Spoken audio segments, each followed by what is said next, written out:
नजीमाबाद में घर का इंतजाम किया है। बिजनौर सिटी से वहां पहुंचने में सिर्फ आधा घंटा लगता है। अंदर सब इंतजाम पक्का है। उसको सूली चढ़ाना है तो पंखे से लटका सकते हैं। सूली के अलावा छुरी, जहर, कट्टे का भी बंदोबस्त है और कॉन्डम का भी। पर उसका बंदोबस्त करने से पहले आग में घी डालना भी तो जरूरी है।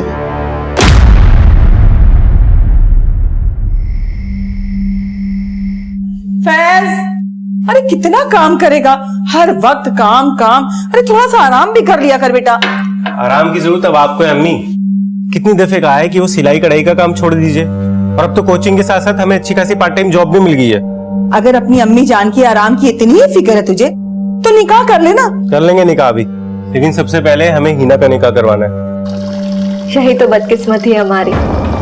जान नहीं मांग रही, सिर्फ मिलने का वक्त मांग रही हूँ। कल तुम्हारे शहर आ रहे हैं, उम्मीद करते हैं मायूस नहीं करोगे।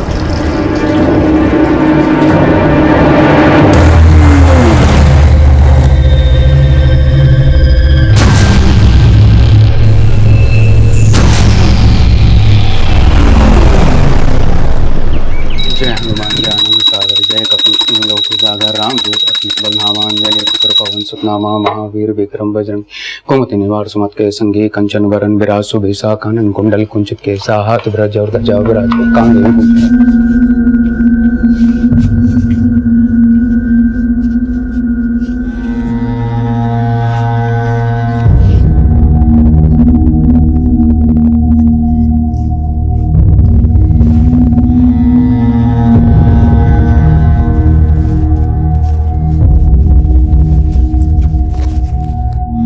आप यहाँ पर सुंदरकांड करते रहिए और वहाँ पे आपका भांजा कांड पे कांड। रोज प्रताप तुम्हारा है पर सदी जगत हाँ, जितना ध्यान पूजा में दे रहे हो उतना ध्यान भांजे पर दिया होता तो अच्छा होता। और तुम यहाँ पर खड़ी खड़ी क्या कर रही हो? स्कूल नहीं जाना? तुम्हारे पापा क्या स्कूल जाने का मुहूर्त निकलवाएंगे? नहीं मम्मी, बस हम जा ही रहे हैं। हाँ तो जाओ, ये लो टिफिन। रुको,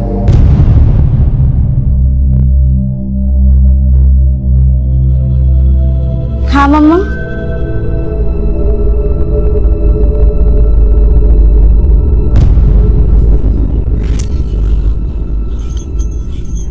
कितनी बार समझाया है, दुपट्टा नीचे रखा कर, बड़ी हो गई है अब। संभल के जाना और टिफिन खा लेना, ठीक है? हाँ मम्मा। बाय।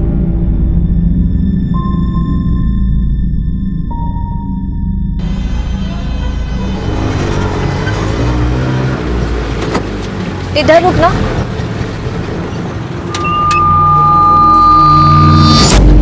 दस मिनट रुकिएगा, हम अभी आते हैं।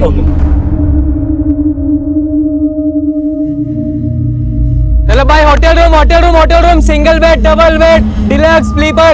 सर होटल रूम चाहिए देखो, सिंगल बेड, अरे एसी रूम, नॉन एसी। अरे मैडम, भाड़ा है मेरा। अरे भैया, हम ही तो 10 मिनट बोल के गए थे।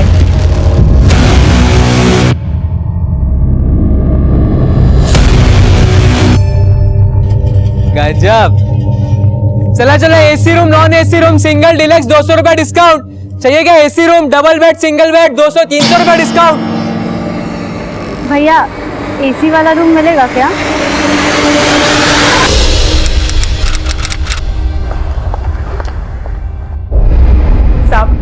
सब रजनी स्कूल गई थी।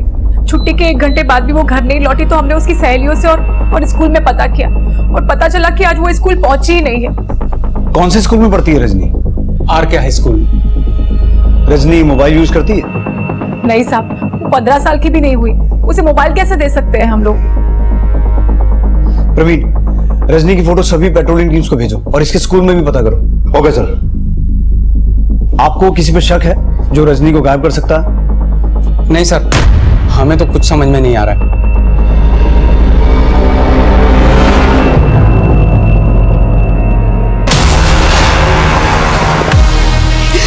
प्लीज मुझे छोड़ दो, प्लीज मुझे जाने दो ना, प्लीज छोड़ दो, प्लीज जाने दो।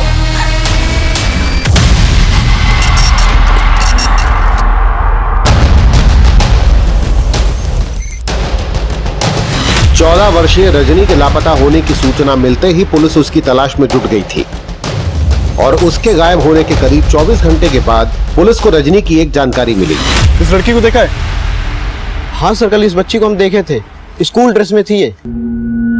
सर वो राकेश से क्या बात कर रही थी हमें कुछ नहीं पता, वो बहुत दूर पे खड़े थे और फिर सर वो उसी के बाद राकेश के साथ चली गई। राकेश कौन? लॉज का एजेंट है सर, लोगों को रूम दिलवाता है।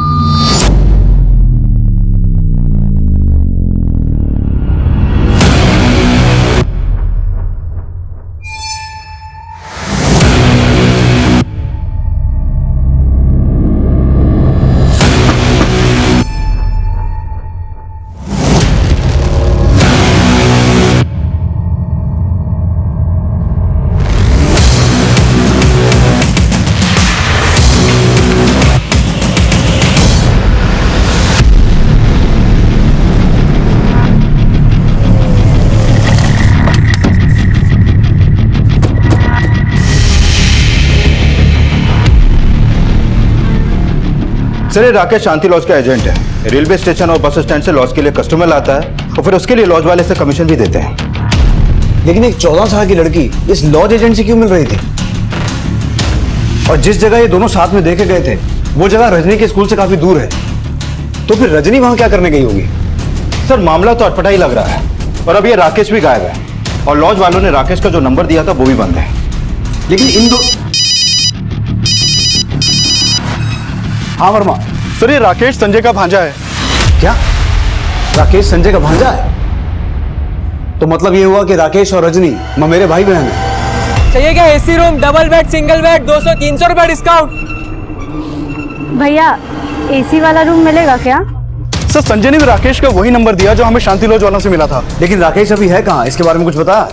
नहीं सर, लेकिन सर पता चला है कि राकेश बहुत टेढ़ा आदमी है। जहानाबाद थाने में एक नाबालिग लड़की को गायब करवाने का केस चल रहा है उसके ऊपर।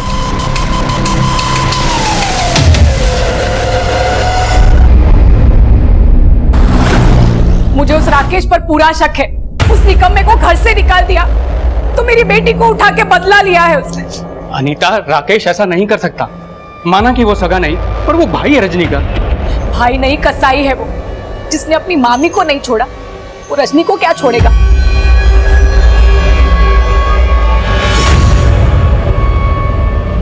कमीने क्या कर रहा था? हाँ? क्या कर रहा था? मामी गलती से क्या कर रहा था? मामी तू मेरे ही घर में रह के मेरे साथ शर्म नहीं आई तुझे? भाई नहीं है तेरा। चल निकल मेरे घर से। निकल मेरे घर से। चल।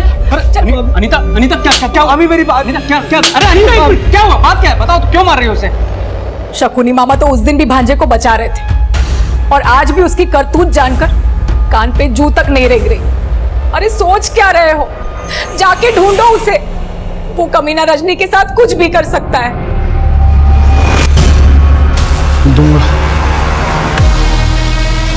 तुझे इससे छुटकारा दूंगा। बता बता बता बता, गोली चलाऊं या छुरी?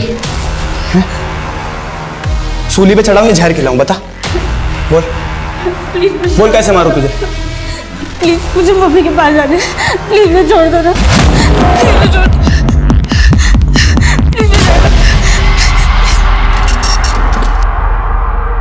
राकेश का गायब होना उसको रजनी मिसिंग केस का सस्पेक्ट बना रहा था और यह भी सामने आया था कि राकेश पे पहले भी एक माइनर लड़की को गायब करने का आरोप लगा था, लेकिन अपनी 14 वर्षीय कजन रजनी को गायब करने में राकेश का कोई हाथ था? सर मैंने राकेश के कॉल रिकॉर्ड चेक किए। राकेश का फोन जहानाबाद में ही बंद हुआ था और उसके फोन से एक नंबर पे लगातार बात हो रही थी और वो नंबर जहानाबाद में आसमा के नाम पे रजिस्टर्ड। और जहानाबाद में ही राकेश के खिलाफ वो केस दर्ज हुआ था ना, जिसमें एक नाबालिग लड़की को अगवा करने का आरोप लगा था उस पर? Yes sir. सर मैंने जहानाबाद थाने में भी बात की। उस नाबालिग लड़की का नाम आयशा है। सर आयशा को आसमा का बेटा शोएब अपने साथ भगाकर ले गया था। सर राकेश और शोएब की मां आसमा पर शोएब का साथ देने का भी आरोप है। सर हमें इस आसमा से ही राकेश की कुछ इंफॉर्मेशन मिल सकती है और पूरे चांसेस हैं कि राकेश ने ही रजनी को गायब किया होगा, तभी वो फरार है।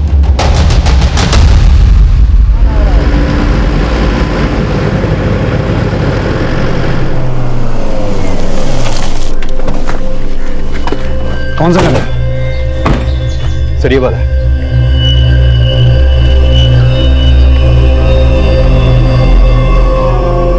ये वाला सर।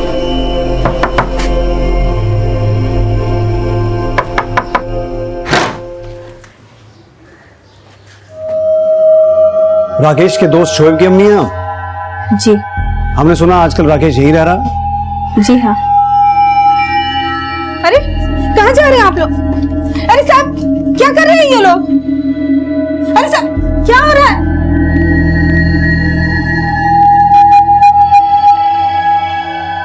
सर अंदर कोई नहीं मिला। आसपास भी सर्च करो। सर साहब हमने आपसे बोला था ना कि राकेश यहाँ नहीं है। वो क्या हुआ था ना साहब कि 6 महीना पहले राकेश के मामा मामी ने उसे घर से निकाल दिया था। उसके पास और कहीं रहने की जगह थी नहीं, इसलिए उसे हमने अपने पास रख लिया। लेकिन साहब 2 दिन से वो यहाँ भी नहीं आया है। अपनी कजन रजनी को गायब किया उसने। अगर उसके बारे में कुछ भी जानती हैं तो बताने में भलाई है आपकी। नहीं साहब हमें नहीं पता राकेश कहाँ है। लेकिन ये तो पता होगा कि 4 महीने पहले राकेश ने आपके बेटे शोएब के साथ मिलकर एक नाबालिग लड़की आयशा को गायब किया था, और उस केस में आप भी इन्वॉल्व थी। कहीं राकेश वही तो नहीं है जहां पिछले 4 महीने से आपने अपने बेटे शोएब को छुपा के रखा है? आपको भी औरों की तरह गलतफहमी हो गई है साहब।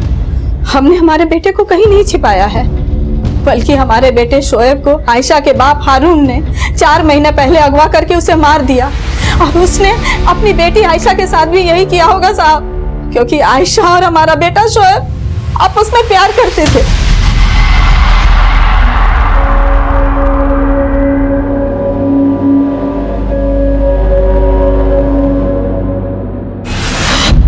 लेकिन आयशा के बाप को यह बर्दाश्त नहीं हुआ कि एक गरीब माँ का बेटा उसकी रईस बेटी से प्यार करता है। बेटी के साथ लगेगा तू?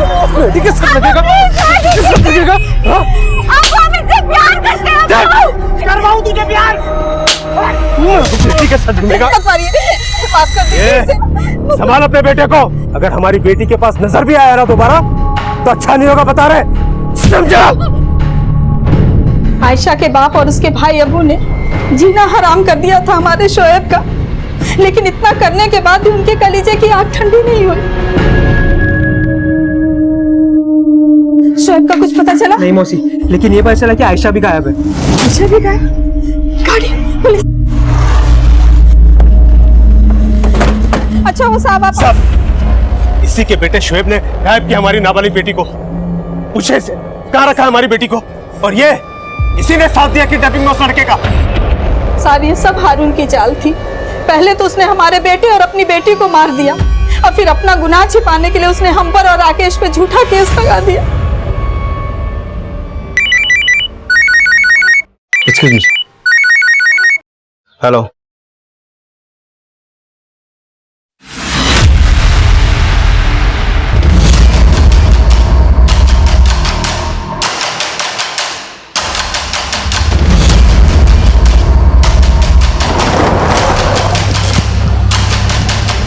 सर इधर आइए, पीछे पीछे। सर ये देखिए, सर बॉडी पे कोई कपड़ा नहीं था और शरीर पे कई जगह चोटों के निशान थे। सर शायद ब्रूटली रेप किया गया। सर और चाकू से गला काटा गया है। बॉडी को पोस्टमार्टम के लिए भिजवाओ। रजनी के पेरेंट्स को इन्फॉर्म करो। Okay sir.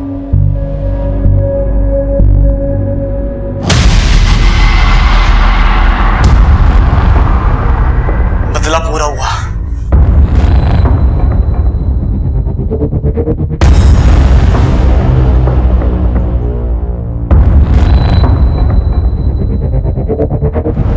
क्या हुआ? इतने परेशान क्यों लग रहे हैं?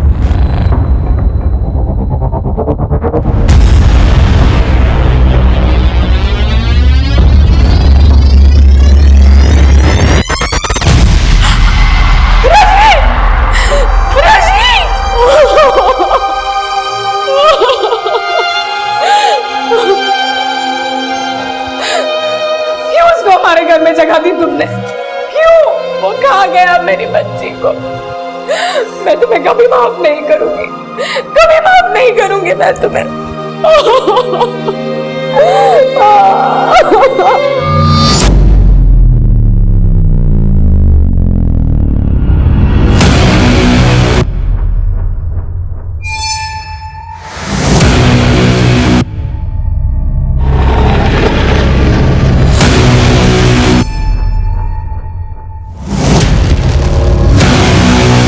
हमें रजनी की डेड बॉडी नजीमाबाद से मिली। लेकिन रजनी गायब हुई थी बिजनौर से, जहां वो राकेश के साथ देखी गई थी। और राकेश का फोन बंद हुआ जहानाबाद में, जहां पर वो शोएब के घर पे रह रहा था। तो रजनी के साथ जो कुछ भी हुआ है वो इन तीनों एरियाज में कहीं हुआ है। इन तीनों एरियाज को अच्छे से स्कैन करो और किसी भी तरह से ये पता लगाओ कि ये राकेश गायब कहाँ है। सर, राकेश के मामा मामी शुरू से ही शक जता रहे हैं कि राकेश ने ही रजनी को गायब किया होगा। और वहीं दूसरी तरफ शोएब की मां कुछ और ही कहानी सुना रही है। वो बोल रही है कि शोएब और आयशा मिसिंग नहीं है, बल्कि इनका मर्डर हुआ है। राकेश, रजनी और उसके माँ बाप के बारे में सब कुछ अच्छे से पता करो और शोएब की माँ आसमा पर नजर रखो। मुझे लगता है वो जानती है कि राकेश कहाँ है।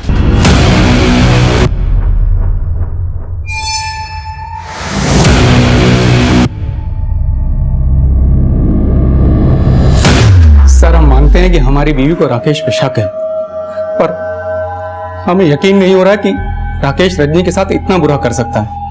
पर राकेश गायब तो है।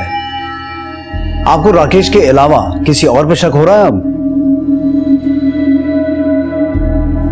अच्छा, ये शोएब और उसकी मां आसमा के बारे में क्या जानते हैं आप? सर, हमें राकेश का उन लोगों से मिलना जुलना बिल्कुल पसंद नहीं था। उन लोगों के चक्कर में पड़कर राकेश ने अपनी जिंदगी बर्बाद कर ली। बस सर, इससे ज्यादा हमें कुछ नहीं पता।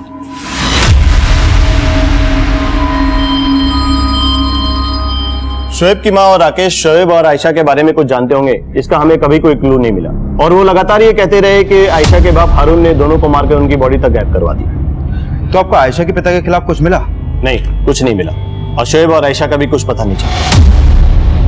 दीपक जी, हमें शक है कि शोएब की माँ को मालूम है कि राकेश अभी कहाँ है। ठीक है, हम शोएब की माँ पे नजर रखते हैं और राकेश के बारे में कोई भी इंफॉर्मेशन मिलती तो आपके साथ शेयर करते हैं।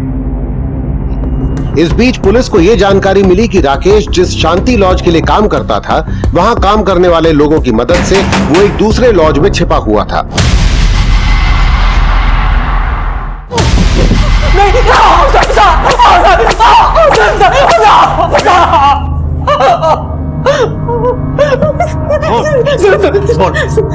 सर, हमने कुछ नहीं किया रजनी के साथ। सर सच में सर कुछ नहीं किया तो भागा क्यों था?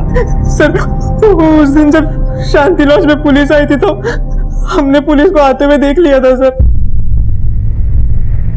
सर, हमें पता चल गया था कि रजनी गायब हो चुकी है और हमें यह भी पता था कि मामी पूरा शक हम पे ही करेगी, क्योंकि मामी बचपन से हमें नापसंद करती है।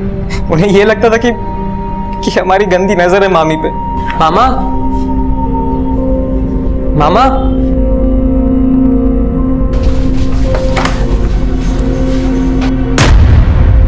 कमीने, क्या करा था तू? हाँ?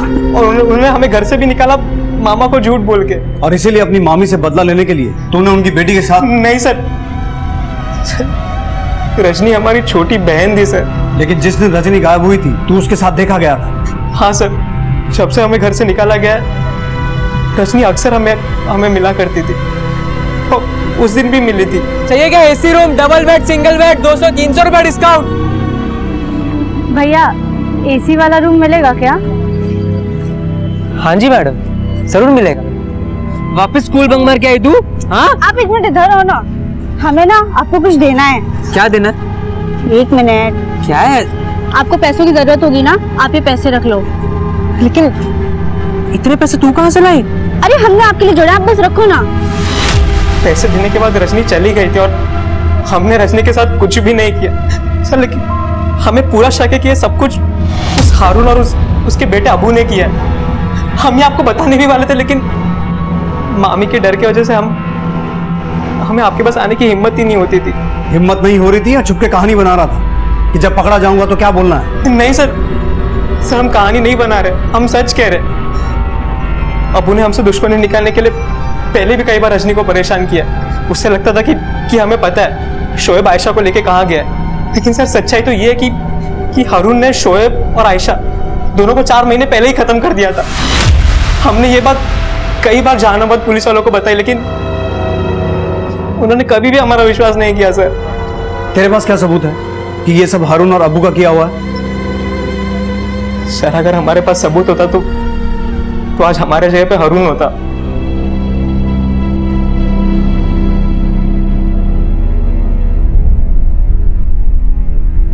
सर, हो सकता है ये कहानी बना रहा हो, लेकिन रजनी बिजनौर में जहां पे ट्यूशन पढ़ती थी वहीं पे करीब 3 महीने पहले तक हारून का बेटा अबू भी पढ़ता था।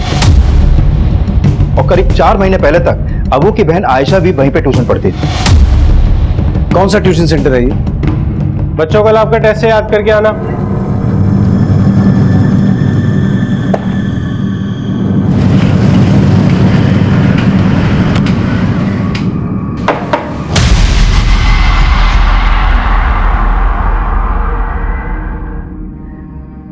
जी सर, रजनी यहीं ट्यूशन पढ़ा करती थी। उसके बारे में सुनकर बहुत बुरा लगा सर। हमें पता चला रजनी का कजिन राकेश शोएब का दोस्त है। शोएब वही जो आपके यहाँ ट्यूशन पढ़ाता था और आप ही के यहाँ पढ़ने वाली एक स्टूडेंट आयशा को लेकर भाग गया। क्या सच है? जी सर, उन बातों की वजह से हमारे ट्यूशन सेंटर की बहुत बदनामी भी हुई थी। अच्छा, ये रजनी भी आपके यहाँ ट्यूशन पढ़ती थी, उसका यहाँ पर किसी के साथ कोई अफेयर या फिर ऐसा कोई जो रजनी को परेशान करता हो? सर इतना सब तो हमें कुछ नहीं पता सर, लेकिन हाँ सर, आयशा का भाई अबू वो यही ट्यूशन पढ़ा करता था। उसका रजनी से झगड़ा भी था और रजनी का भाई राकेश और अबू में एक दिन झगड़ा भी हुआ था इस बात को लेके। देख लियो, बताइए मुझे। चल मैं साले, तेरी हिम्मत की तू मेरी बहन को छेड़ने की? हाँ, तेरी हिम्मत करते हो झगड़ा। ए राकेश, क्यों लड़ रहे हो? छोड़ उसको, छोड़। देखता हूं मैं तुझे। और सर उस दिन के बाद से अबू और राकेश दोनों ही यहाँ पे कभी नहीं आए। ठीक है, कुछ और पता चलता है तो इन्फॉर्म करना। सर, अबू के बारे में एक और इन्फॉर्मेशन मिली है। जिस कॉलेज में वो पढ़ता था वो वहां 15 जुलाई से एब्सेंट है और रजनी गायब हुई थी 16 जुलाई को, और तभी से अबू अपने घर के आसपास भी दिखाई नहीं दिया है।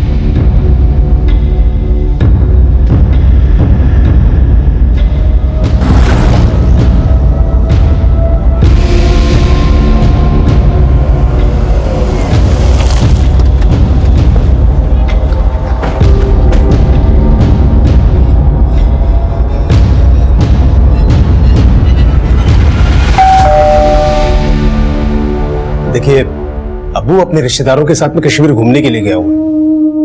जरा फोन लगाइए उसे, फोन पे ही बात कर लेते हैं। जी। आप जिस नंबर को डायल कर रहे हैं वो इस समय स्विच ऑफ है। फोन तो बंद आ रहा है, शायद नेटवर्क में नहीं होगा। पहले ये बताइए, अबू से आप लोगों को क्या काम? शोएब के दोस्त राकेश के बारे में तो जानते होंगे आप। राकेश की कजन रजनी का मर्डर हुआ है, उसी सिलसिले में हमें अबू से बात करनी है। राकेश की बहन का मर्डर हुआ है, इसमें अबू का क्या लेना देना? क्या पता लेना देना हो। आप अबू का नंबर दीजिए। बताया तो कि नंबर बंद आ रहा है इसका। हारून साहब, कभी ना कभी तो फोन ऑन होगा। नंबर दीजिए आप। 49371031।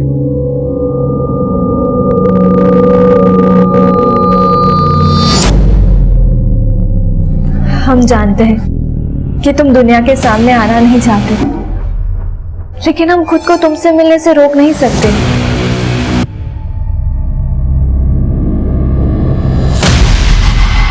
सर, ये रजनी की पोस्टमार्टम रिपोर्ट। इस रिपोर्ट के मुताबिक रजनी का मर्डर से पहले उसका रेप भी हुआ था सर। लेकिन सर, इस रिपोर्ट के हिसाब से रजनी का मर्डर हुआ 17 जुलाई को और वो गायब हुई थी 16 जुलाई को। इसका मतलब है 24 घंटे तक रजनी को कहीं कैद करके रखा गया, उस जगह पर उसे टॉर्चर किया गया और उसके बाद उसका मर्डर करके पता लगा नजीमाबाद या उसके आसपास ऐसी कोई जगह है जो आबू, हारून, राकेश या किसी ऐसे व्यक्ति से ताल्लुक रखती हो जिसका कनेक्शन रजनी या उसके माँ बाप से हो। Okay sir. सर मैंने अबू के कॉल रिकॉर्ड चेक किए। अबू का फोन 16 जुलाई को ही बंद हुआ था, जिस दिन रजनी गायब हुई थी। और सर, रजनी के गायब होने के बाद बीच बीच में कई बार अबू का फोन नजीमाबाद में ऑन हुआ था। सर, जब जब अबू का फोन ऑन हुआ, उसके फोन से उसके फादर हारून को कॉल किए गए थे। इसका मतलब है हारून झूठ बोल रहा है।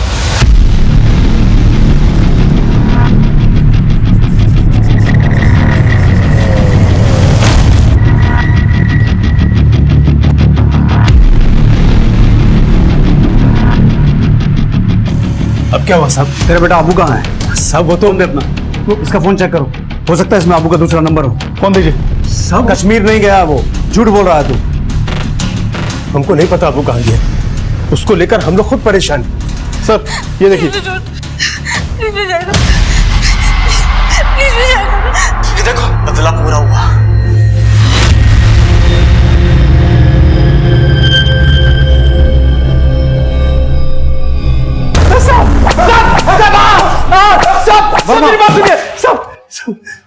सब हमको नहीं पता अबू का। अबू को हमने नहीं कहा था सब करने के लिए। सब तू सब कुछ जानता है और मुझे लगता है 4 महीने पहले शोएब के साथ भी तुम बाप बेटे ने यही किया होगा। शोएब को भी मारा और अपनी बेटी आयशा को भी। ये ऐसे मुंह नहीं खोलेगा। मालपुए खिलाओ इसे। सब मेरी बात सुनो। सब हारून के कॉल रिकॉर्ड में अबू का कोई भी दूसरा नंबर नहीं मिला और अबू की माँ भी नहीं जानती कि अबू अभी है कहाँ।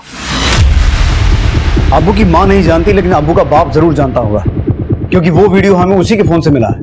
लेकिन सर एक बार सर हारून को बहुत पीटा लेकिन वो यही कह रहा है कि 4 महीने पहले ना तो उसने शोएब और आयशा के साथ कुछ किया और ना ही उसने अबू को रजनी को मारने के लिए कहा। और सर अबू भी वीडियो में अकेला ही दिख रहा है। लेकिन उस वीडियो में रजनी का मर्डर एक घर में हुआ था और रजनी की लाश मिली नजीमाबाद के आउटस्कर्ट्स में। तो रजनी को अपने साथ ले जाने में और उसकी बॉडी को डंप करने में किसी गाड़ी का इस्तेमाल तो किया गया होगा। यूपी एक्सेस 1247 अबू यही गाड़ी चलाता था और जब यहां से गायब हुआ था तब उसके पास यही गाड़ी थी। किसी भी तरह से अबू की कार को ट्रेस करो। अगर वो कार स्पॉट हो गई तो हमें यह पता चल जाएगा कि रजनी का मर्डर कहां हुआ और उसे कहां कैद करके रखा गया था। सर प्रवीण सर शोएब की माँ आई है राकेश की जमानत के कागजात लेकर।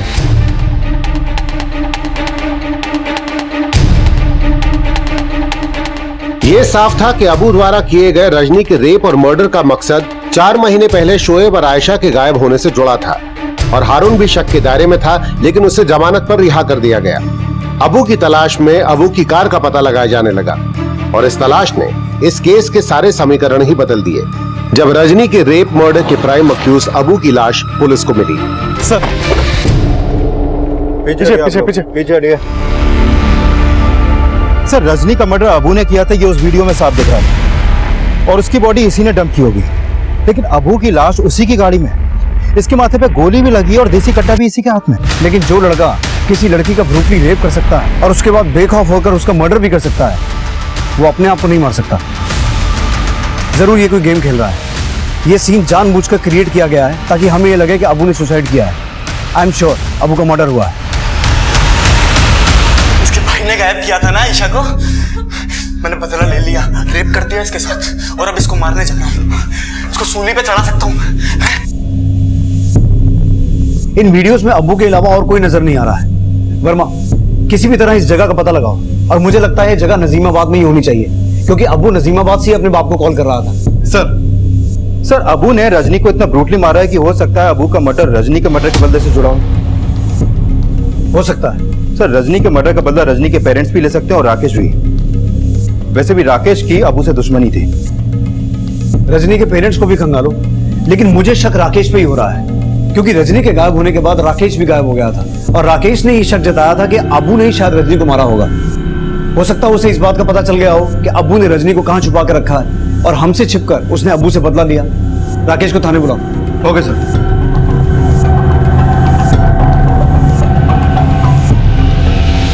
चाचा चाय देना।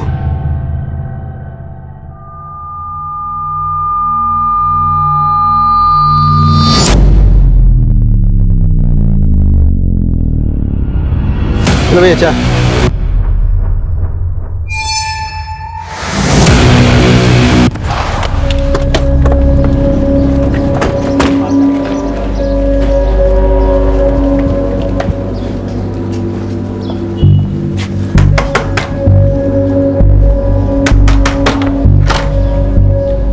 राकेश को बुलाइए। सब राकेश यहाँ नहीं है।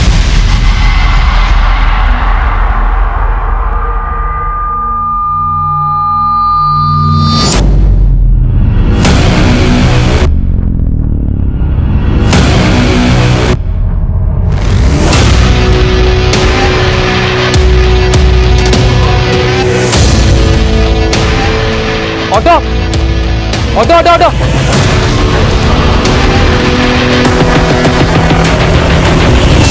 सर ये राकेश फिर से गायब है, शायद कहीं नहीं मिल रहा है और ये आसमा भी कुछ नहीं बता रही है। सर जरूर अबू के मर्डर में राकेश का ही हाथ है तभी वो फरार है। हो ये भी सकता है प्रवीण कि अबू के मर्डर में शोएब की मां आसमा भी इन्वॉल्व हो और अबू को मारकर रजनी का ही नहीं, शोएब का भी बदला लिया गया हो, क्योंकि आसमा को शुरू से यही लगता था कि हारून ने ही शोएब को मारा था। आसमा को थाने लेके आओ। Okay sir. तो आपको ऐसा लगता है कि अब्बू को राकेश ने मारा होगा? हमें तो ये भी लगता है कि अब्बू के कत्ल में तुम भी शामिल हो। हारून से अपने बेटे का बदला लेना चाहती थी ना? पहले तो आप बोल रहे थे कि हमने हमारे बेटे और हारून की बेटी को छिपाया, और आज जब उसके बेटे का कत्ल हो गया तो उसका इल्जाम भी हम पर लगा रहे हैं। साहब, ये जो रजनी के साथ जो कुछ हुआ है सब कुछ हारून की शय पर ही हुआ है। वो आदमी इतना गिरा हुआ है कि खुद को बचाने के लिए अपने बेटे को भी मरवा सकता है।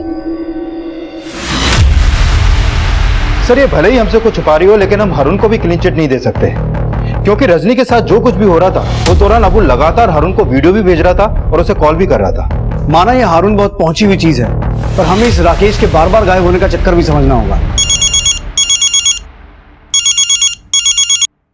हेलो।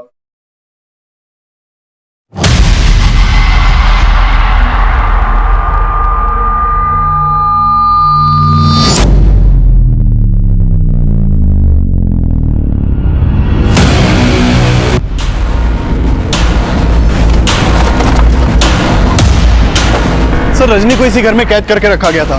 सर ये इस घर के मकान मालिक हैं, अबू ने इन्हीं से घर किराए पे लिया था।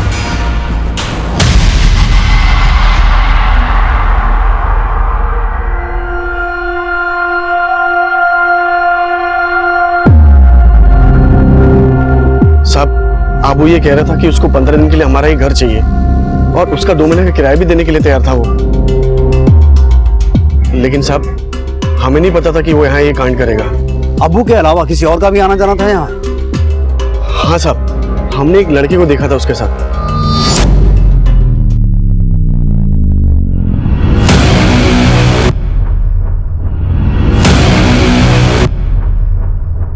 स्केच बनवा सकते हैं उसका? साहब ठीक तरह से उसकी शक्ल याद नहीं।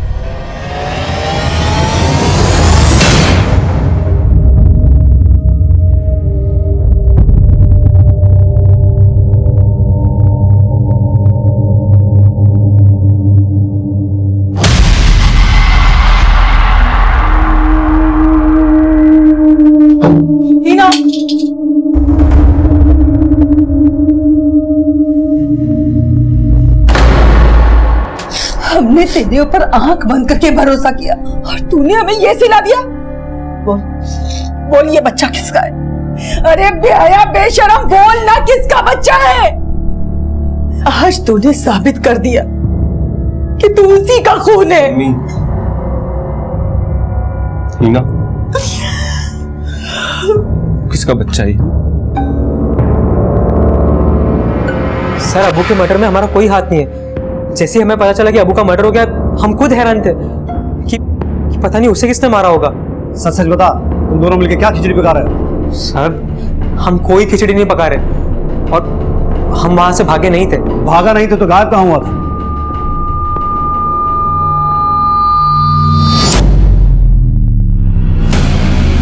हिना, जैसा तुम सोच रही हो वैसा बिल्कुल नहीं हो सकता। तुम क्यों हमारी गुमनामी में अपनी जिंदगी तबाह करना चाहती हो? शोएब, हम जानते हैं कि तुम्हारी गुमनामी में कई गुनाह छिपे हैं, फिर भी हमारी नजर में तुम्हारे हर गुनाह माफ है। ना। ऑटो।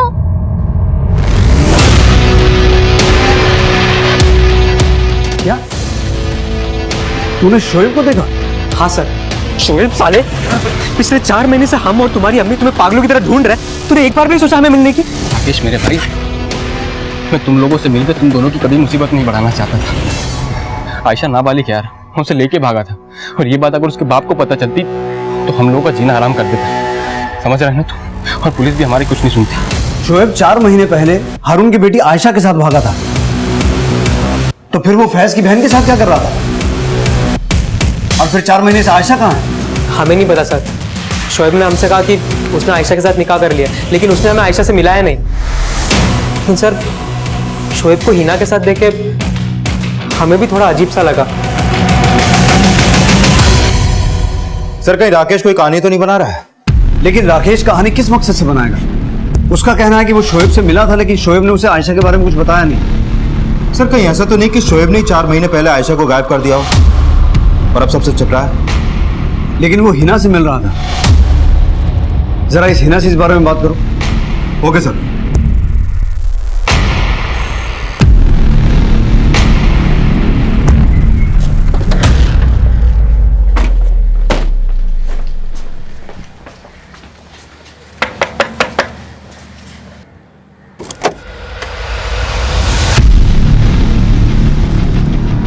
सर, जब से शोएब यहाँ ट्यूशन पढ़ाया करता था तभी से मुझे उससे प्यार हो गया था।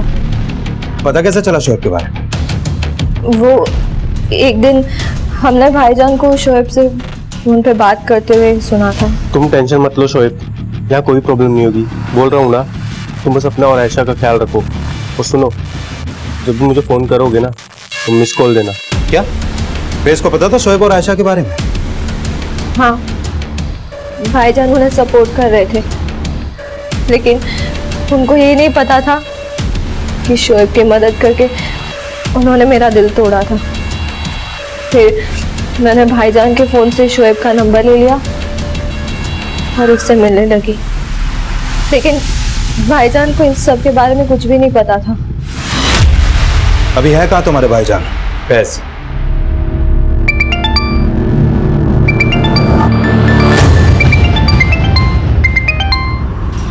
हिना शोएब से मिल रही थी ये माना उसने, और आयशा के बारे में क्या कहा? सर हिना ने कहा कि आयशा अब भी शोएब के साथ है और शोएब का जो नंबर उसने दिया था वो बंद है सर। और मैं काफी टाइम से फैज को भी कॉल कर रहा हूँ लेकिन वो भी फोन नहीं उठा रहा है।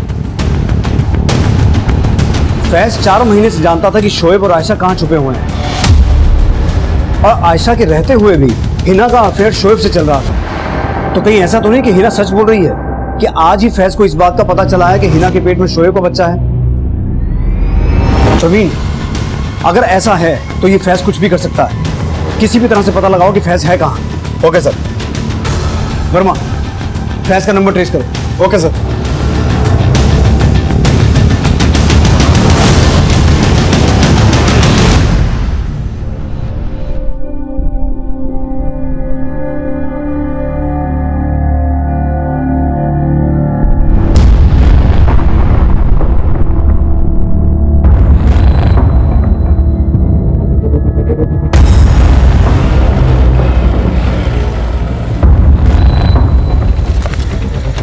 क्या हुआ फैज? अचानक क्यों बुलाया हम दोनों को तुमने? क्योंकि अब तुम दोनों की शामत आने वाली है। क्या कर रहा? बंदूक नीचे कर। हम तुमको सब कुछ बताने वाले थे लेकिन तुम्हारी बहन ने हमको ऐसा फंसाया कि हम कुछ भी नहीं बता पाए तुम्हें। तुम्हारी बहन ने तुम्हारे ही मोबाइल से हमें ऐसे मैसेज किए कि हमें लगा कि तुमने किए हैं।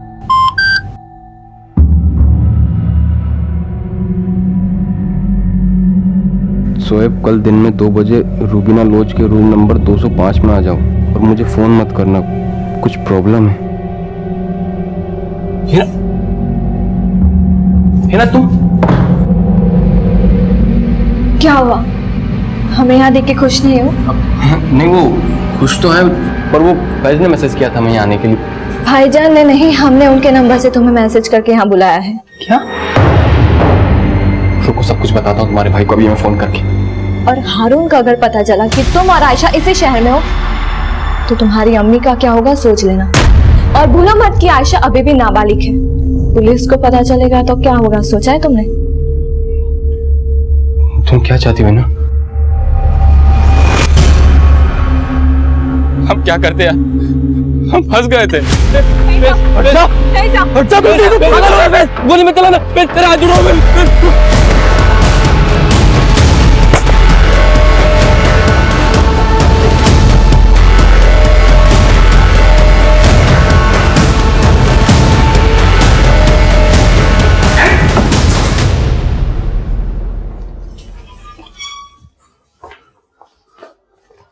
तुम तो बहुत बड़े खिलाड़ी निकले फैज मियां।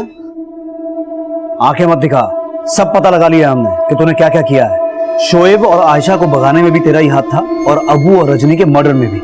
जिस जगह रजनी का मर्डर हुआ था तू वहां भी मौजूद था, और जिस जगह अबू को मारा गया वहां भी। तेरी कॉल लोकेशन से सब कुछ पता चल गया है। और अबू के लिए उस कट्टे का इंतजाम भी तूने किया था। जिस आदमी से तूने वो कट्टा लिया था ना, उसे अरेस्ट कर लिया हमने। अब सिर्फ इतना बता कि ये सब तूने किया क्यों? What? क्योंकि उसने हमारी अम्मी को बहुत दर्द दिए थे। उसने हमारी अम्मी के जज्बातों के साथ खेला और उनके साथ। किसकी बात कर रहा है तू? ये क्या कर रहा है? तो उस दिन के बाद हमने अपनी अम्मी को घुटते हुए देखा है। तो इस सब में तेरी अम्मी भी शामिल है? हारून को अच्छी तरह से पता था साहब कि हिना उसी की बेटी है, लेकिन वादे के मुताबिक उसने हमसे दूसरा निकाह नहीं किया साहब। लेकिन हम नहीं जानते थे कि इसका असर हमारे बेटे पे पड़ेगा और वो बदला लेने पे उतारू हो जाएगा। हिना को हम अपनी सगी बहनी समझते थे, लेकिन हम हारून से बदला लेना चाहते थे। इसलिए हमने उकसाया शोएब को कि वो आयशा को लेके भाग जाए, कि हम चाहते थे कि हारून ने जो चोट हमारी अम्मी को दी थी ना, वही चोट उसको पहुंचे। लेकिन हारून पे उसका कोई असर नहीं हुआ, तो फिर हमने उससे उसका बेटा छीनने की सोची। लेकिन उसके दिमाग में ये बात घर कर गई थी कि आयशा को भगाने के पीछे राकेश का हाथ है, और हमने उसी बात का फायदा उठाया। हमने उसे जो जो कहा वो मानता गया। सर नाजिबाबाद में घर का इंतजाम किया, सारा इंतजाम पक्का। उसको सूली पे चढ़ाना है तो पंखे से लटका सकते हैं। इसके अलावा छुरी, जहर, कट्टे का भी बंदोबस्त है। और सुन, कॉन्डम का यूज करना मत भूलना बस। तुमने अबू के अंदर ये गलतफहमी पैदा कर दी थी कि उसकी इस हरकत की वजह से उसका बाप हारून बहुत खुश होगा, लेकिन उसे पता नहीं था कि हम उसके दिमाग के साथ खेल रहे हैं। इसलिए जैसे ही ना उसने रजनी को मार के उसकी लाश ठिकाने लगाई, हमने उसको भी। सिर्फ हारून को तकलीफ पहुंचाने के लिए इतना दिमाग लगाया तूने। अगर इतना दिमाग अपनी माँ ज़ेबा और हिना का ख्याल रखने में लगाया होता ना, तो आज उन्हें तेरे यहाँ होने का मलाल नहीं होता।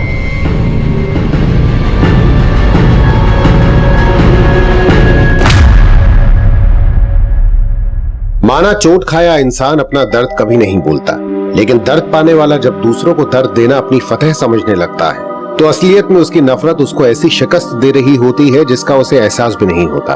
पर राकेश इस केस का वो चोट खाया इंसान है जो अपनी दोस्ती निभाने के लिए भी पिसता रहा और अपने मामा मामी का भरोसा जीतने के लिए भी। और जो बहन उससे सबसे ज्यादा प्यार करती थी, उसी रजनी को उसने खो दिया। देखते हैं हमारे आज के एपिसोड की दूसरी चलो जल्दी।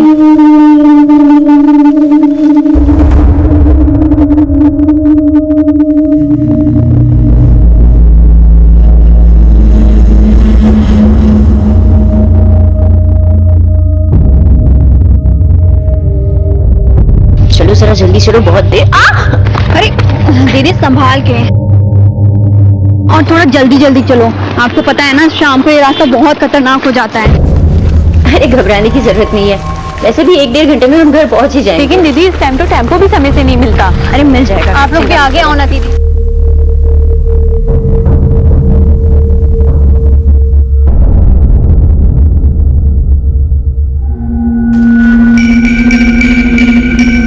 बस आ गए बस स्टॉप पे। हाँ बस आ ही गए।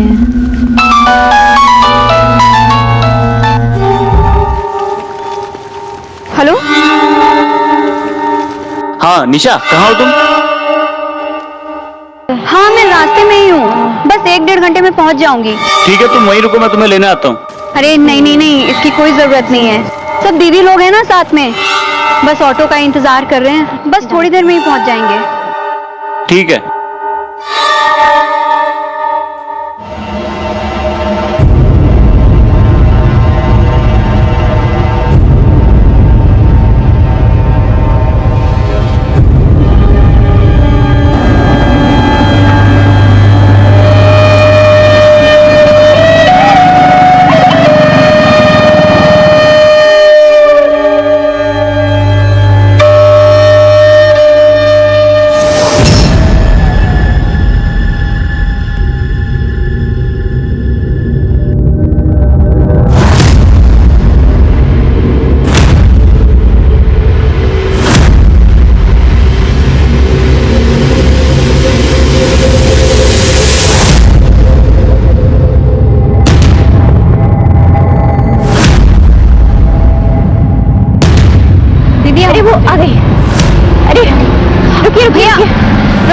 रुको भैया,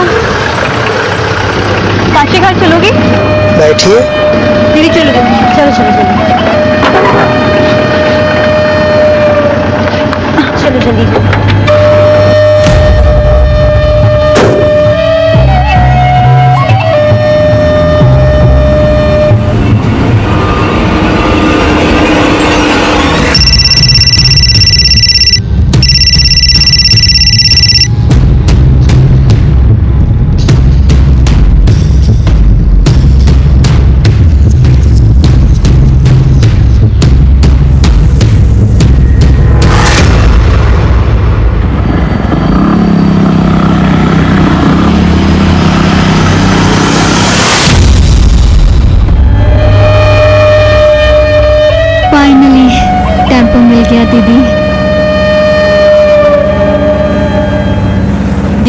कल ऑफिस में जाकर इसकी रिपोर्ट करनी होगी। हाँ बिल्कुल, चाहे कोई कुछ भी करे, हमें अपनी जिम्मेदारी निभानी है। क्या आपको लगता है इस मामले में पुलिस हमारी बात सुनेगी? क्यों नहीं सुनेगी, हम जाकर पुलिस में कंप्लेन करेंगे।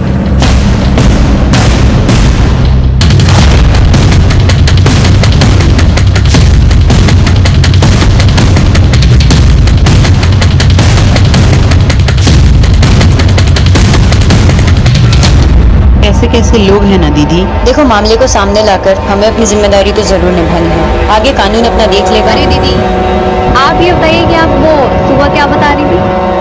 सुबह किस बारे में? कुछ प्यार के बारे में था शायद।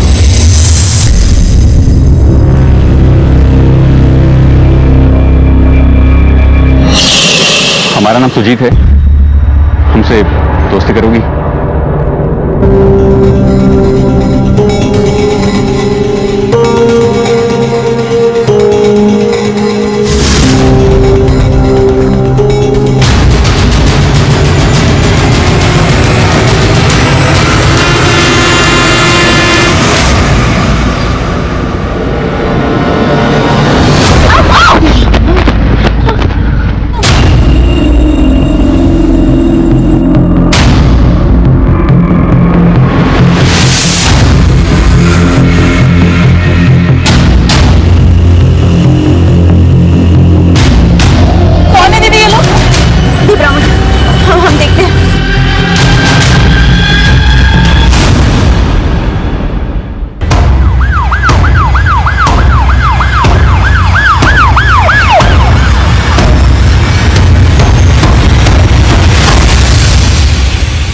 सर, हम ही आपको फोन किए थे और ये टेम्पो हम ही चलाते हैं।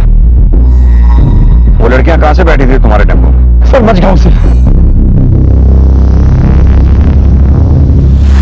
उन लड़कों का हुलिया पता है? सर, चेहरा उनका ढका हुआ था और देखने में लंबे चौड़े और हट्टे कट्टे थे। वो लड़कियों को किधर की तरफ लेके गए? सर, शायद इधर से गए सर। चलो।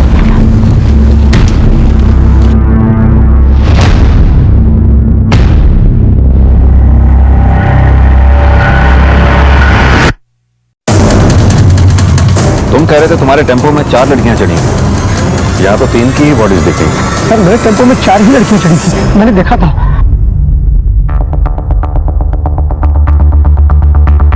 श्रीवास्तव, इधर जंगल में देखो आसपास। तुम बता रहे थे वो किसी के खिलाफ पुलिस में कंप्लेंट लिखवाने की बात कर रही थी। सर, वो तो मैंने नहीं सुना, मैंने इतना ही सुना था। क्या आपको लगता है इस मामले में पुलिस हमारी बात सुनेगी? क्यों नहीं सुनेगी, हम जाकर पुलिस में कंप्लेन करेंगे। और तभी अचानक गुंडों ने हमें घेर लिया। अपना रुपया पैसा मोबाइल रख इधर, चुपचाप निकल जाए यहाँ से, वरना तेरा तरबूज छोड़ दूंगा। निकल चल। सर, मैं भागा भागा मक्खनपुर के पास गया पीछे से आपको फोन करने के लिए। ठीक है, आप बाहर वेट करो, बाद में पूछताछ करते हैं। जी सर। सर, ये लड़कियां शक्ति टू वुमेन के एनजीओ में काम करती थी। एनजीओ में इन्फॉर्म कर दो, इसके डायरेक्टर को थाने बुलाओ। सर, लगता है मरने से पहले काफी हाथापाई हुई। 2 लड़कियों के सर पर चोट है। हो सकता है किसी भारी चीज से मार किया। सर, पर्स में रुपए पैसे तो नहीं मिले। लूट का मामला हो सकता है, चेक करो। कोई मोबाइल वगैरह मिला? नहीं सर, मोबाइल तो नहीं मिला, पर उनका पहचान पत्र मिला। सर, आसपास पूरा जंगल छान मारा, लेकिन कोई लड़की नहीं मिली। हो सकता है गुंडे उसे उठा के ले गए हो। सर, ये भी हो सकता है कि वो बच के खुद भाग गई हो सकता है। फिलहाल ये बॉडीज पोस्टमार्टम के लिए भेजो। सर,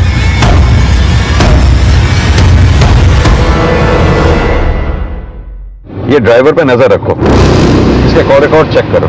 सर, अगर ये गुंडों के साथ होता तो हमारे सामने आता ही क्यों?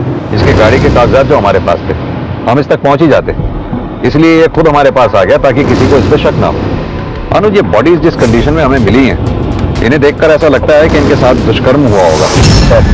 जो भी हो, पोस्टमार्टम की रिपोर्ट आने के बाद तो पता चली जाएगा। सर, क्या ये हो सकता है कि किसी ने एनजीओ से अपना बदला इन औरतों से निकाला हो?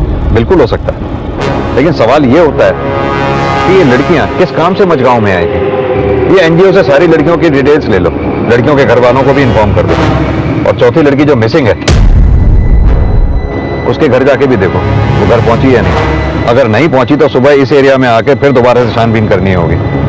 हो सकता है वो डर के मारे जंगल में छुपी हो। जी सर।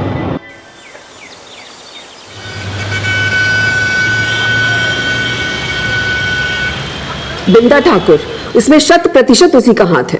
पिछले महीने भर से वो हमको डरा धमका रहा है।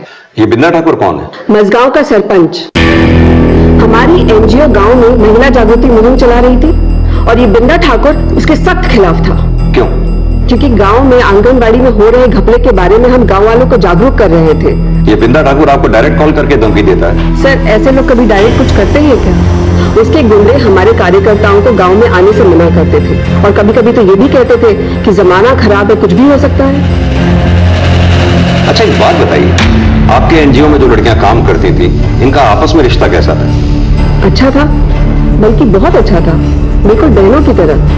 पर आप ऐसे क्यों पूछ रहे हैं सर? क्योंकि उन 4 लड़कियों में से 3 की हत्या हुई है और एक लड़की जिसका नाम निशा था वो बचकर निकल गई। ये बात हमें खटक रही है। एक काम कीजिए, उन 4 के नंबर और एड्रेस इस पे लिख दीजिए और उस बिंदा ठाकुर का भी।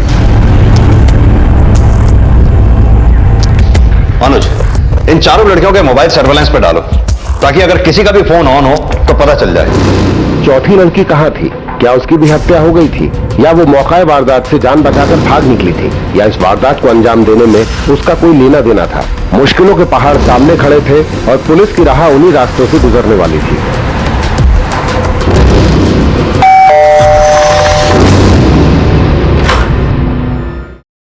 निशा का कुछ पता चला? कहाँ है हमारी बिटिया? हम भी उसी की तलाश में हैं। जल्दी ढूंढिए उसे, अगले महीने उसकी शादी है। शादी किससे? राजू से, दोनों बचपन के दोस्त हैं। हमारी बिटिया ने सोचा शादी से पहले कुछ सामाजिक कार्य कर ले, तो उसने सुधा जी का एनजीओ ज्वाइन कर लिया। राजू ऊंची जाति का है, इसलिए उसके घर वाले इस रिश्ते के लिए तैयार नहीं थे। बड़ी मुश्किल से तैयार हुए हैं, बस 4 ही दिन हुए हैं उसकी सगाई के। अगर राजू के घर वालों को पता चलेगा कि हमारी बिटिया रात भर घर नहीं आई तो पता नहीं क्या क्या लांछन लगाएंगे उस पर। ठीक है।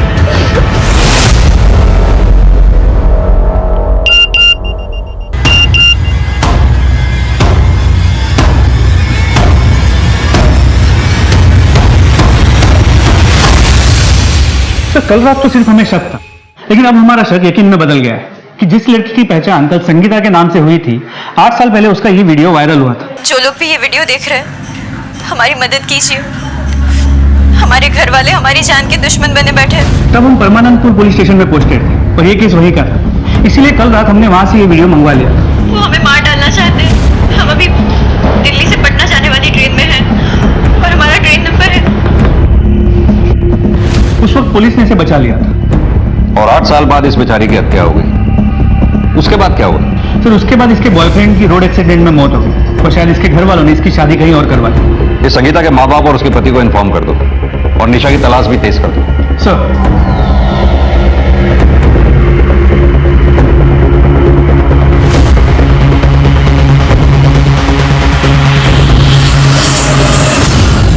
हमने चारों तरफ निशा को ढूंढने की बहुत कोशिश की, लेकिन वो कहीं भी नहीं मिली। तो बहुत मुमकिन है कि गुंडे उसे उठाकर ही ले गए और कहीं बंद करके रखा। अनुज, अपने सभी मुखबिरों से इलाके के ऐसे तमाम एंटी सोशल एलिमेंट्स के बारे में पता लगाने को कहो जो उस रात वारदात की जगह के आसपास देखे गए हों। खासतौर से बिंदा ठाकुर के आदमियों को भी, क्योंकि फिलहाल तो शक की सुई बिंदा ठाकुर के आसपास ही घूम रही है, लेकिन उस पर हाथ डालने से पहले पुख्ता सबूत चाहिए हो। जी सर।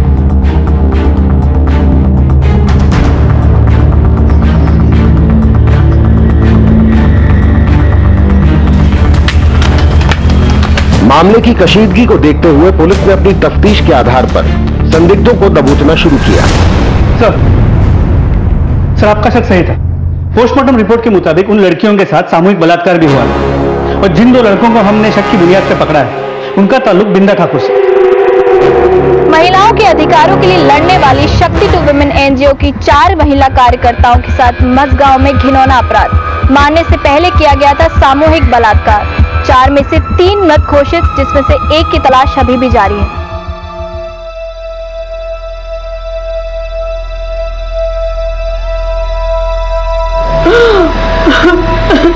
पता नहीं जीजा जी कहाँ रह गए। सुकून ही नहीं मिल रहा उनका।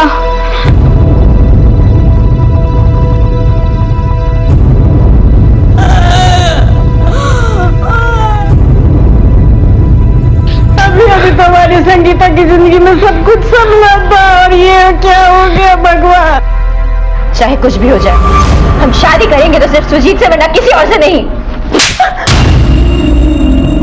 वो लड़का हमारी बिरादरी का नहीं है और ऐसे आवारा लड़के से मैं तुम्हारी शादी नहीं होने दूंगा। अब तुम भूत बनकर क्या खड़ी हो, समझाओ इसे। सुरेंद्र शुक्ला। जी हाँ। सुजीत नाम के एक लड़के की ट्रक से कुचल के मौत हो गई।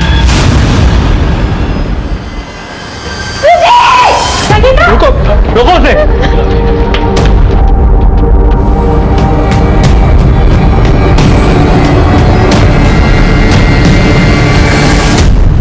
लाश की हालत काफी खराब है, थोड़ा संभाल के देखिएगा।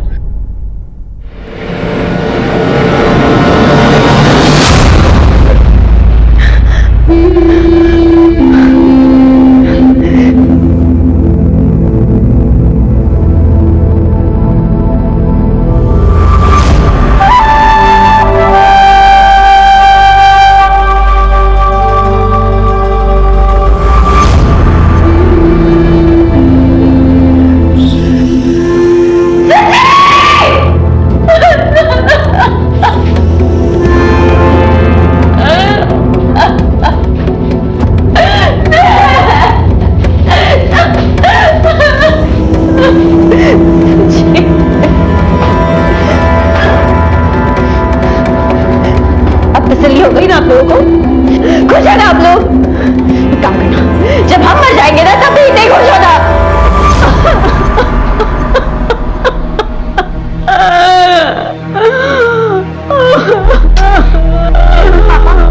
आप खुद ही देख के आते हैं जीजा जी को।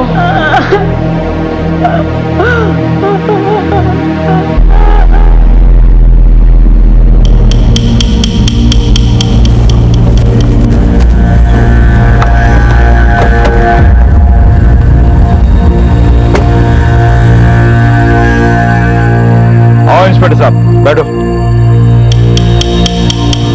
इंदा ठाकुर, शक्ति 2 वुमेन नाम के एनजीओ के कार्यकर्ताओं के ऊपर जानलेवा हमला हुआ है। बलात्कार भी हुआ था, समाचार में देखा है। बहुत दुख हो। वो चारों कार्यकर्ता परसों गांव में ही आई थी आपके।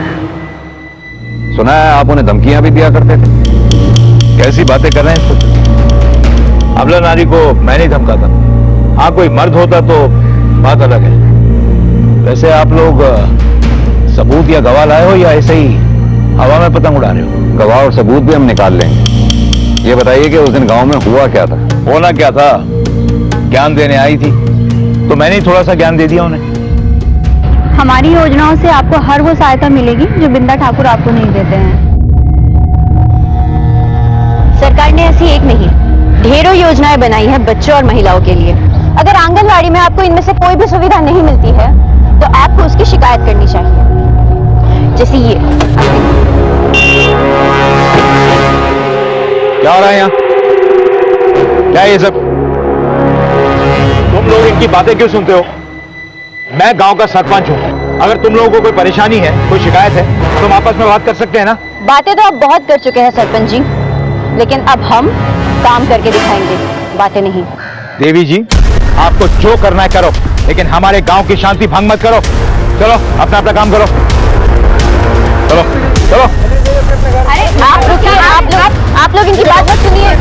रुकिए आप लोग, अरे रुक जाइए।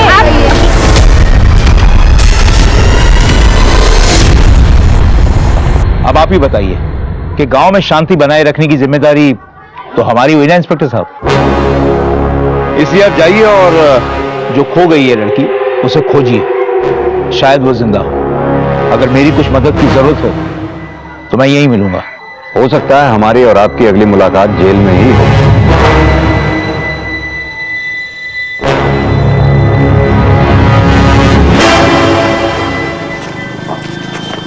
इस पे नजर रखो।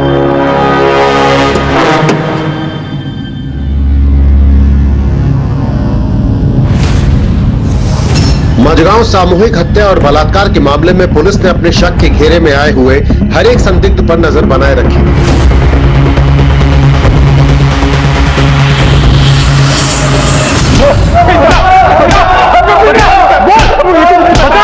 हमको कुछ नहीं पता साहब, हमको कुछ नहीं पता सर, मेरा इसमें कोई हाथ नहीं साहब।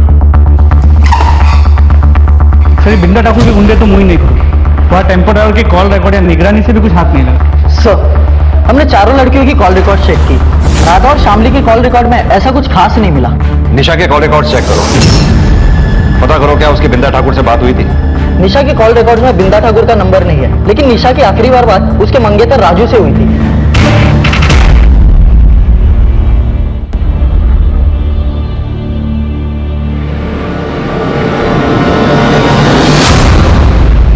जिया जी, एक सेकंड,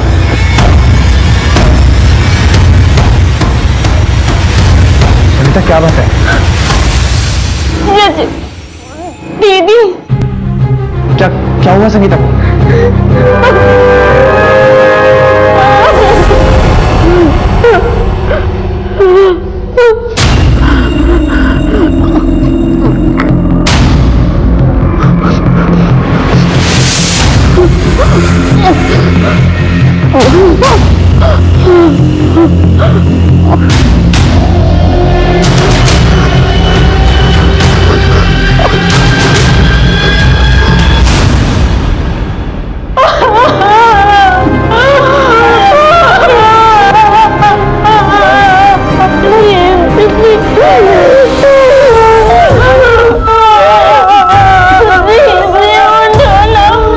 सर इनको सर ने बुलाया, चलिए।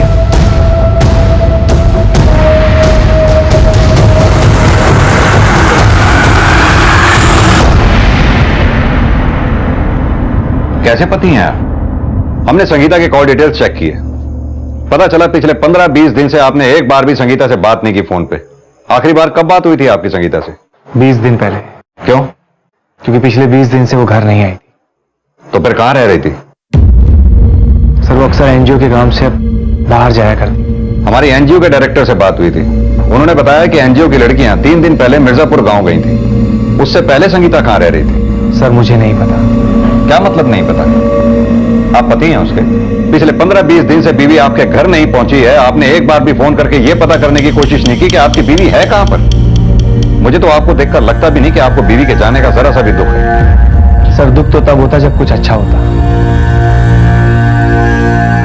दरअसल इन दिनों हम लोगों के बीच में कुछ अनबन चल रही थी। श्रीकांत, हम अब आपके साथ और नहीं रह सकते।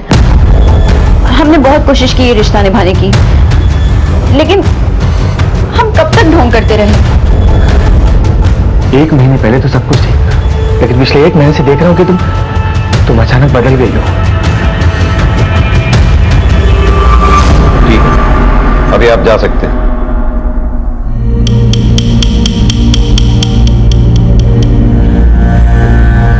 सर इस पर नजर बना रखिए। मुझे एक बात समझ में नहीं आई, संगीता अपने पति के साथ रहना नहीं चाहती थी, उसका बॉयफ्रेंड सुजीत पहले मर चुका है, तो फिर वो रहना किसके साथ चाहती थी? या फिर इन दिनों उसकी जिंदगी में कोई और आ गया था, या फिर 8 साल बाद अब उसकी जिंदगी में ऐसा क्या हो गया होगा? निशा के बारे में कोई खबर? सर अब तक कोई इंफॉर्मेशन नहीं मिली। उसके मंगेतर राजू को थाने बुला लिया है। मुझे नहीं पता सर निशा कहाँ है। निशा तुम्हारी मंगेतर है और अभी तक तुमने थाने आकर निशा के बारे में पता करने की कोशिश भी नहीं की, क्यों? वो मुझे निशा की मां से पता चला कि आप लोग उसे ढूंढ रहे हो, इसलिए मैंने। पुलिस तो अपना काम कर ही रही है। ये बताओ कि वारदात से ठीक पहले तुम्हारी निशा से बात क्या हुई? सर मैं उसके लिए बहुत परेशान था। ठीक है तुम वहीं रुको, मैं तुम्हें लेने आता हूँ। बस थोड़ी देर में ही पहुंच जाएंगे। लेकिन निशा हमें वारदात की जगह नहीं मिली, ना ही वो अपने घर पहुंची और ना ही उसने तुमसे कांटेक्ट करने की कोई कोशिश की। आखिर क्या वजह हो सकती है? मैं क्या बताऊं सर, मुझे खुद नहीं मालूम। ठीक है, अभी तो तुम जा सकते हो, हमसे पूछे बगैर ये शहर छोड़कर जाना नहीं। जी सर।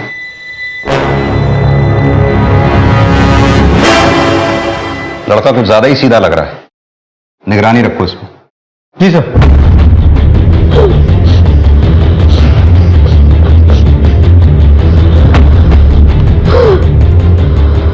वो भी तेरे राजू की तरह ही मुझसे बहुत प्यार करता था।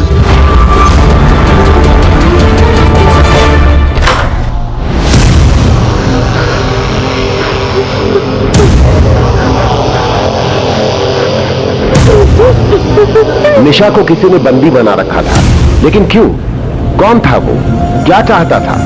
निशा की तलाश में जुटी पुलिस टीम जहां उसे दिन रात ढूंढने में लगी थी, वहीं दिन रात कोई निशा का शोषण भी कर रहा था। सर हमने कुछ नहीं किया है, हम सच बोल रहे हैं। सर ये बिंदा ठाकुर के गुंडे तो अपने पुराने बयान पे ही रखे हुए हैं। हो सकता है कि उनका इस केस में कुछ लेना देना हो ही नहीं। लेकिन फिर भी अभी इन्हें डिटेन करके ही रखो। जी सर। इसके अलावा राधा और शामली के घर वालों से भी बात है। उनके कॉल रिकॉर्ड से भी इस केस को कोई नई दिशा नहीं मिली। टेम्पो ड्राइवर से भी कुछ हासिल नहीं। बिंदा ठाकुर ने उन्हें धमकी तो दी थी, लेकिन इस केस में उनका कोई हाथ हो, अब तक ऐसा कोई भी सुराग नहीं मिला। अनुज पता लगाओ कि इस एनजीओ ने सिर्फ बिंदा ठाकुर से ही दुश्मनी ले रखी थी या कोई और भी था जिससे इनकी दुश्मनी थी? नहीं सर, हमने इस दिशा में भी टटोला है, ऐसा कुछ नहीं। यानी कि अब निशा के सुराग मिलने पे ही ये डिपेंड करता है कि हमारे इन्वेस्टिगेशन की दिशा क्या हो। बेटा अभी तक आप सोए नहीं? चलो सो जाओ जल्दी से फटाफट। मुझे मम्मी की याद आ रही है।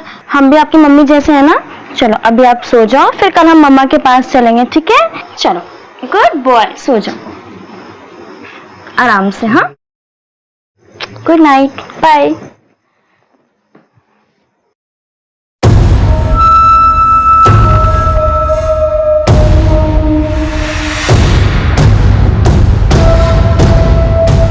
जिया जी, आप अपने आप को अकेला मत समझिए, हम आपके साथ हैं।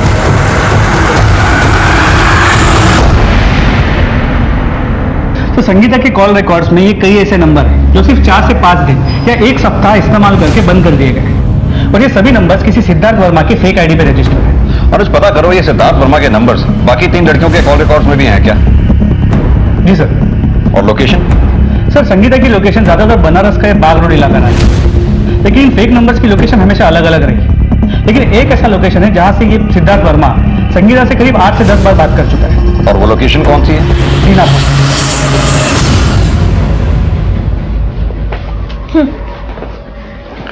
Thank you. सुनिए, इस बार आप फिर से 5-6 दिन बाद आएंगे? नहीं जल्दी आ जाऊंगा। तुम्हें कुछ जरूरत होगी तो बताना, मैं वहीं से अरेंज कर दूंगा। लेकिन कोशिश कीजिएगा कि जल्दी आ जाए। पक्का।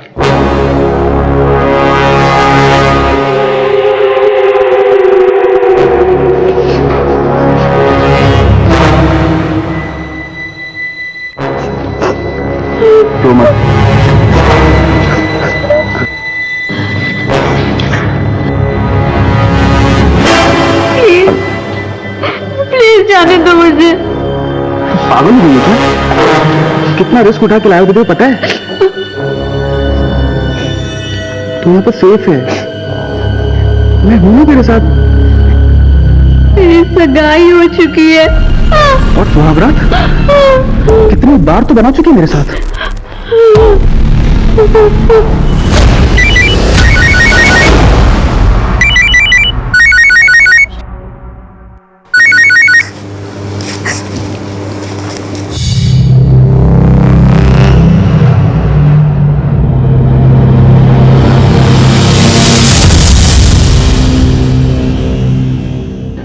सर जिन फेक नंबर से संगीता की बात हुआ करती थी, बाकी तीनों लड़कियों के कॉल रिकॉर्ड्स में उनमें से कोई भी नंबर नहीं है। यानी तुम्हारे कहने का मतलब है उन फेक नंबर से सिर्फ संगीता की ही बातचीत हुआ करती थी? जी सर।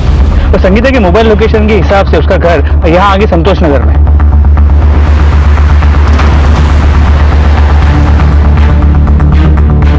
जरा बात सुनो, इस लड़की का नाम संगीता है, जानते हुए कहाँ रहती है?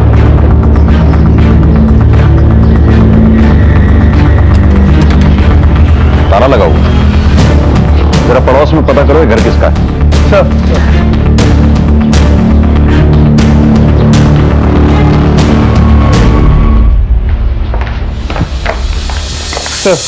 ये घर इनका है। हाँ सर, किराए पे दे रखी है। कौन रहता है यहाँ? एक संगीता नाम की लड़की है। अकेली रहती है या किसी के साथ रहती है?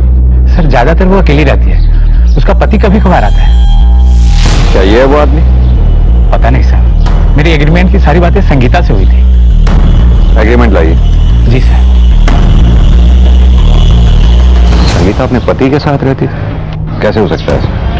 उसने हमें बताया नहीं। जी सर। ये एग्रीमेंट तो श्रीकांत के नाम पे वो भी 1 महीना पहले हुआ था। तुम पहचानते हो इस आदमी को? उसको मेरा बेटा जानता है।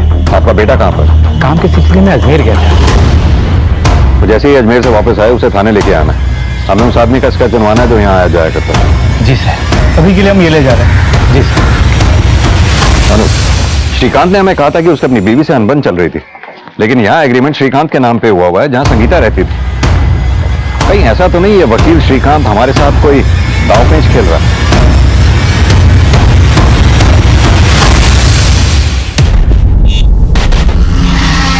घर जल्दी आइएगा, हम पहना देते हैं। रहने दीजिए, हम कर लेंगे।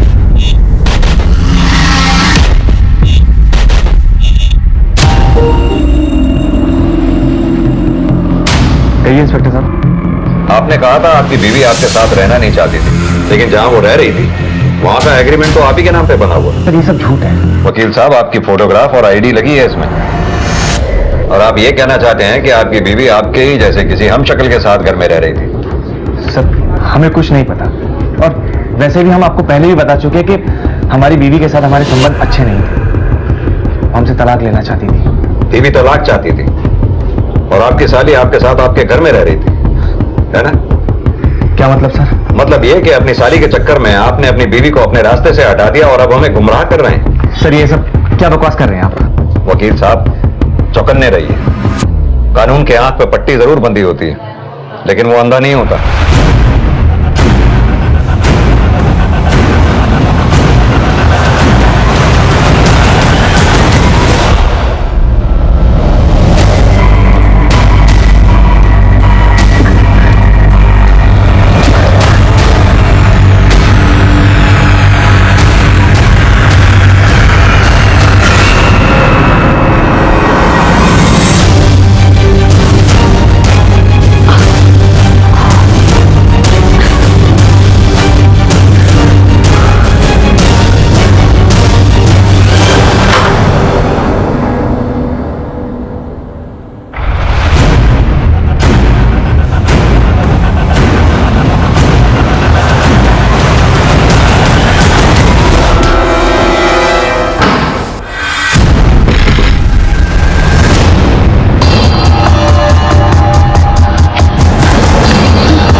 संगीता के नए घर में जिस आदमी को आते हुए देखा गया था, ये उसकी स्केच तैयार हुई है।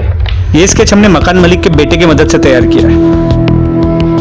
अनुज, अगर दाढ़ी श्रीकांत के लगा दी जाए तो क्या वो इस आदमी जैसा दिखेगा?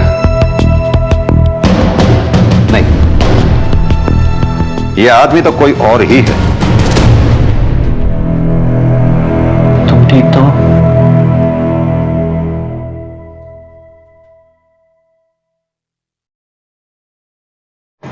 क्या हुआ निशा? मुझे डर लग रहा है राजू। निशा, अब डरने की जरूरत नहीं है, तुम सेफ हो। मुझे तुमसे डर लग रहा है। मुझसे क्यों? तुम मुझे छोड़ तो नहीं दोगे ना? निशा, तुम ये फालतू की बातें सोचना बंद करो। तुम्हें आराम की जरूरत है। हाँ, तुम आराम करो।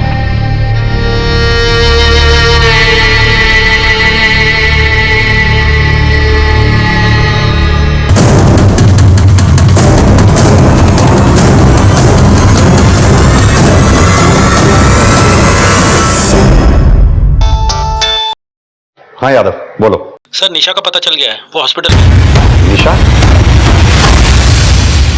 निशा, हमें तुम्हारा बयान चाहिए होगा। जो कुछ भी तुम्हारे साथ हुआ हमें शुरू से बताओ।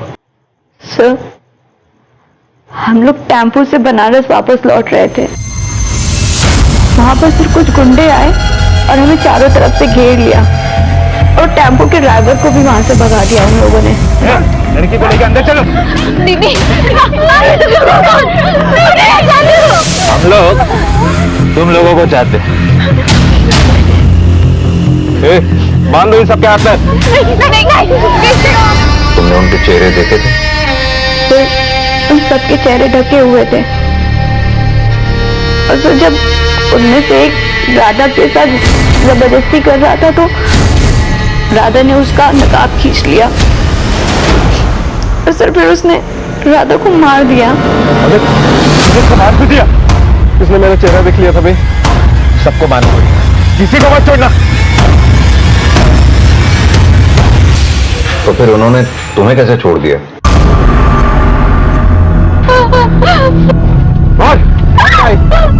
इसको नहीं।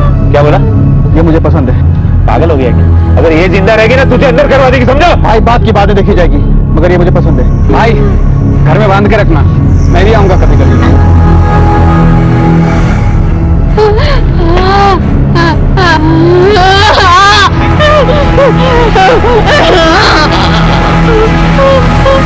चले।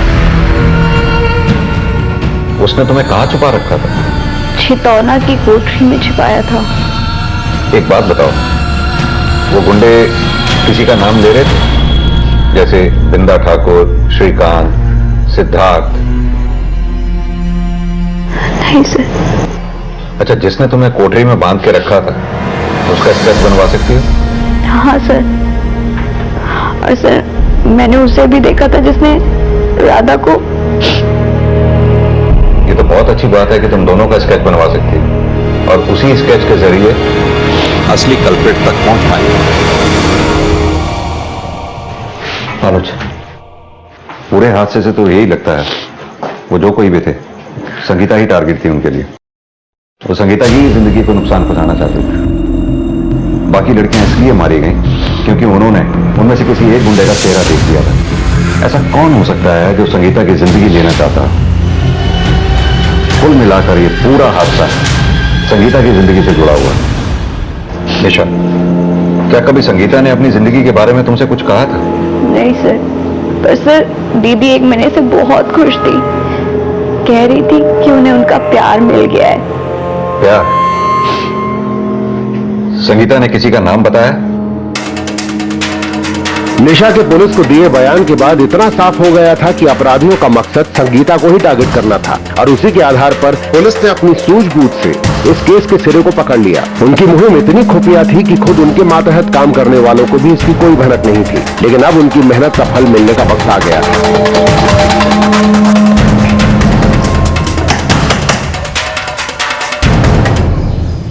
क्या बात है सर? आपका बेटा कहाँ है? आप ऐसे कुछ नहीं बताएंगे। यादव, इन्हें थाने लेकर चलो, वहीं बात करेंगे इनसे। साहब बात क्या वो तो बताइए साहब। आप ऐसा नहीं कर सकते साहब मेरे साथ। हम बहुत कुछ कर सकते हैं, आपकी उम्र का लिहाज कर रहे हैं हम। बैठाओ इन्हें गाड़ी में। साहब गलती क्या मेरी? साहब ये हो क्या रहा साहब? सीधी तरह से बताइए आपका बेटा है कहां पर? अब ये मत कहिएगा कि बेटा मर चुका है। साहब मुझे कुछ समझ में नहीं आ रहा साहब। आप बस इतना समझ लीजिए कि जब पुलिस आपके पास पहुंच सकती है तो थोड़ी मेहनत करने पे आपके बेटे के पास भी पहुंच सकती है। बेहतर होगा हमारा काम आसान कर दें।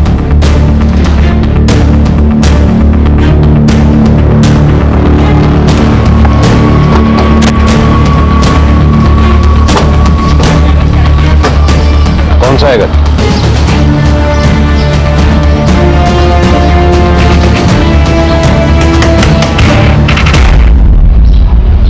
आपके पति घर पे हैं? हाँ।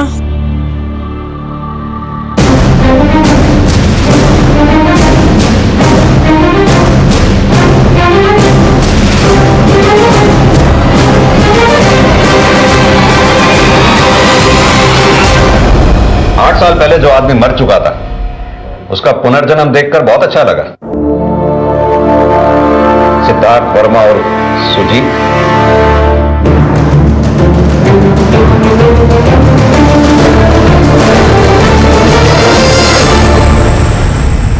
सर आपको जरूर कोई गलतफहमी हुई है। यादव सर, जरा लेकर आओ उन्हें।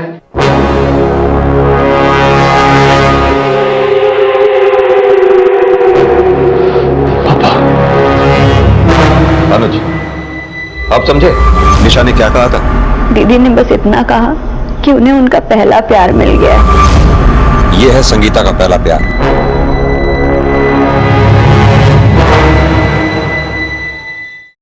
भाई, हमें तेरी कहानी एकदम शुरू से सुननी है। तू 8 साल पहले मर गया था ना, फिर दोबारा जिंदा कैसे हो गया? सर, हम और संगीता 8 साल पहले एक दूसरे से बेहद प्यार करते थे, लेकिन हमारी बिरादरियां अलग थी।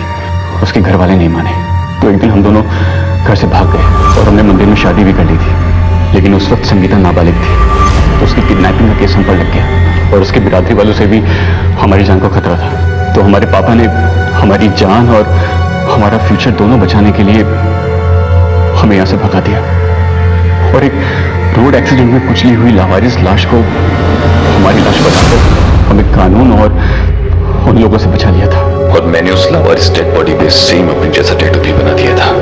तो तूने संगीता और एनजीओ की बाकी लड़कियों की हत्या और बलात्कार क्यों करवाया? सर, हम तो अपनी दूसरी जिंदगी में बेहद खुश थे। सर, हमने तो शादी भी कर ली थी, बैंक में अच्छी नौकरी भी लग गई थी।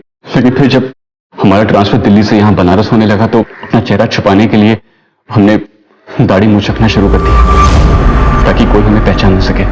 फिर एक दिन बाजार में संगीता ने हमें पहचान लिया।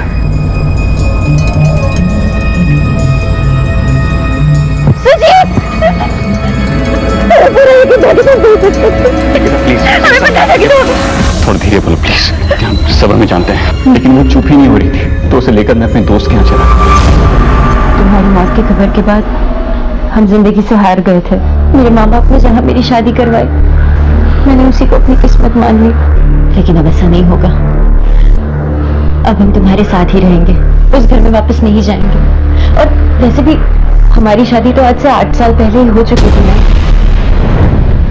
संगीता, वो हमारा बचपना था, लेकिन अब हालात बदल गए हैं ना।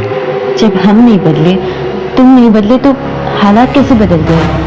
वो अब हमसे रोज मिलने की जिद करने लगी और रोज रोज तो किसी दोस्त के यहाँ पर नहीं मिल सकते थे, इसलिए हमने एक कमरा किराए पे ले लिया। संगीता ने अपने पति श्रीकांत के नाम से एग्रीमेंट बनवा लिया था, लेकिन फिर वो हमसे शादी की जिद करने लगी। तो तूने उसे बताया क्यों नहीं कि तू शादीशुदा है? बताया था सर, लेकिन उसे कोई फर्क ही नहीं पड़ा। हम एक काम करते हैं, हम हमारे पति से तलाक ले लेते हैं और आप अपनी पत्नी से तलाक ले लीजिए। फिर हम दोनों साथ में कहीं दूर जाकर घर बसाएंगे। और एक दिन फाइनली वो अपने पति को छोड़कर हमारे पास आ गई। उसने हमें बताया कि वो अपने पति को तलाक के बारे में बोलकर रही है, लेकिन हम अपनी पत्नी को नहीं छोड़ना चाहते थे, इसलिए एक एक दिन करके हम उसे टालते रहे। फिर एक दिन उसने हमें बिंदा ठाकुर के बारे में बताया। बिंदा ठाकुर खुद को लोगों का बहुत बड़ा हमदर्द दिखाता है, पर जब हमने उसके काले करतूतों पर से पर्दाफाश करने की कोशिश की तो उसने अपने लोगों के जरिए हमें जान से मारने की धमकी देनी शुरू कर दी।